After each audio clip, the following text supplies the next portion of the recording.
Welcome into another bonus edition of Hockey Inside Out. Alexis Lafrenière of the New York Rangers has not had a good season. Should the Montreal Canadiens make a play for his services? When you look at his stats right now, 5 goals, 13 assists in year 3. Some comparables in year 3 of former first overall picks. Neil Yakupov had 14 goals, 19 assists. And his Stu Count favorite, Patrick Steffen, had 7 goals, 16 assists. So, gents, what should be the play for Alexis Lafrenière? People in Montreal have been talking about this. Should they make a move for him, whether it's now or later on in his career? Well, Jonathan Drouin is on his way out after this season, so maybe the next great French-Canadian hope for this team would be Alexis Lafrenière. Should there be interest? He was a number 1 pick. He's only 21 years old, and he fits right into that age group that Kent Hughes is trying to build this team around, right? There's all guys 20, 21, 22 years old that he wants to come up and develop together, grow up together on and off the ice. He's obviously a talented player, number 1 pick, a consensus number 1 pick the year he was drafted. He's had some problems in New York. Jeff Gorton was in New York when they drafted him, so there's that connection there. It all depends what the Rangers want, what they're going to give up. I mean, we know how the Drouin trade backfired with giving up Sergachev, a top prospect to bring in Jonathan, and now Lafrenière is in a sort of similar situation in New York to what Drouin was in Tampa. But should there be interest? Definitely. I mean, it's still a business, right? And having a possible star francophone player in the Montreal market would be good for business. But again, it depends what the Rangers are going to look to get if they do indeed look to shop him, and he's not going to come cheap. But it's something I think Kent Hughes will definitely think about. And again, Kirby, it's like Kirby Dach, 21 years old, didn't work out for him in Chicago. 3 years in, the Canadiens brought him in. We've seen he's struggled recently, but we've seen signs of what Kirby Dach might be able to become with the Canadiens. So it could be a similar situation with Lafrenière if the Canadiens decide to take that path.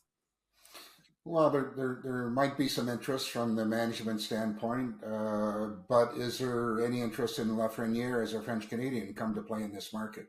And, we've seen in the past, some guys are able to handle the pressures of playing as a French Canadian with the Montreal Canadiens, and some are not. And, this is a big question mark. But, yeah, he hasn't done, or lived up to his expectations. But let's face it, he's 21 years old. Talk about the stats. My understanding is they're not panicking with him. They're going to let the process play out.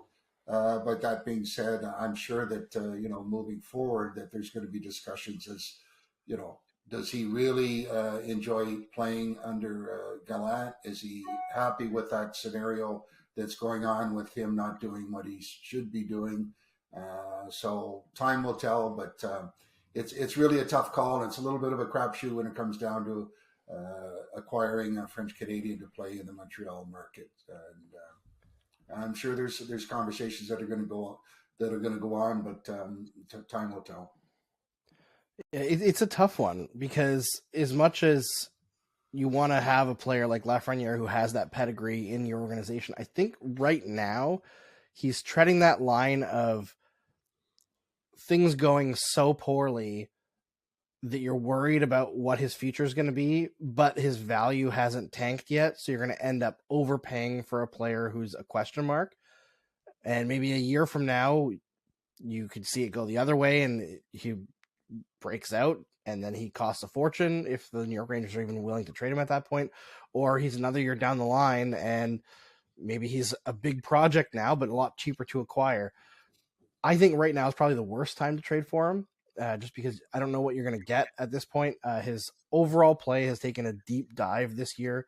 It's not looking good. And overall, through his first 2 years, I don't think there was that much to like about Lafrenière in the NHL. I don't think he should have made the NHL the first year.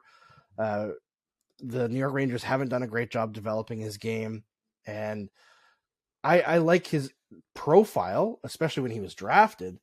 But, 3 years in, the results haven't been great. He hasn't been dealing with any major injuries that have held him back or anything like that. It's just he hasn't really progressed. And we've seen the same thing with Kaapo Kakko in New York, although he's progressing defensively. Offensively, still not great.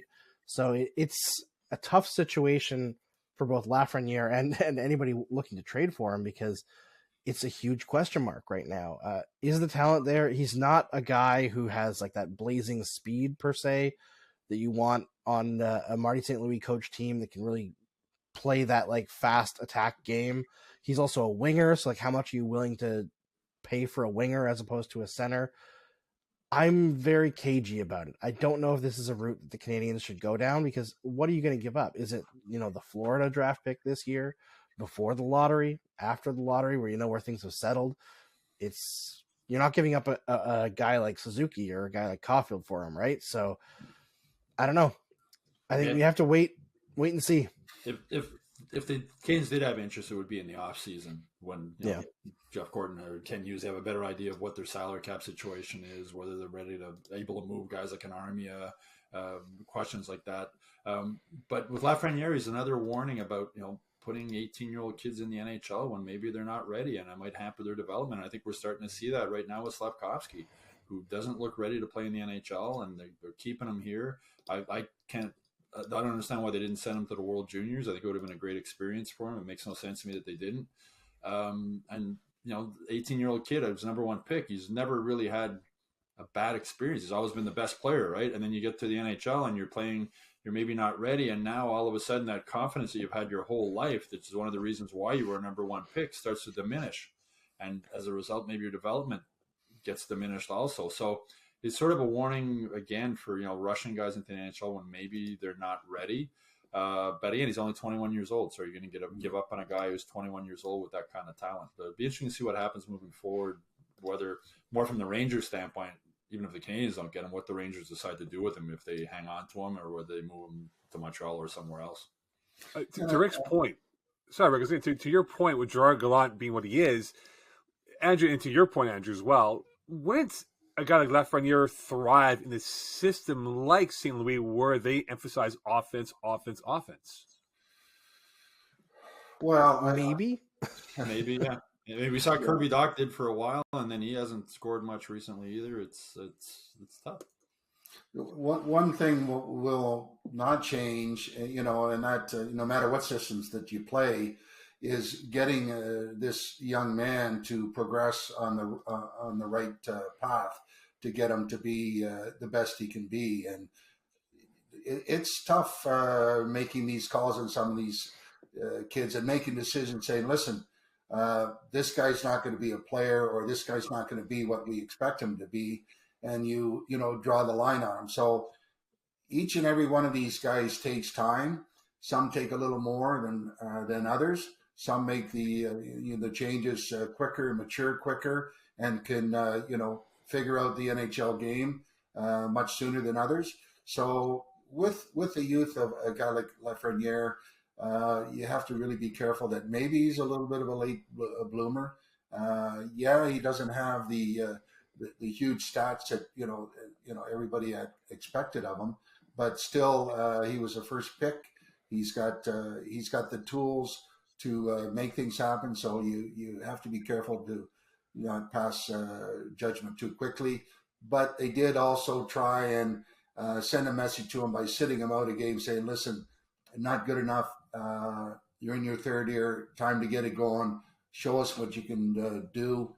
And hopefully that's going to touch a little bit of a spot at him to motivate him and get him to get his act going. But still a young guy, still has tremendous potential moving forward, but the time is ticking.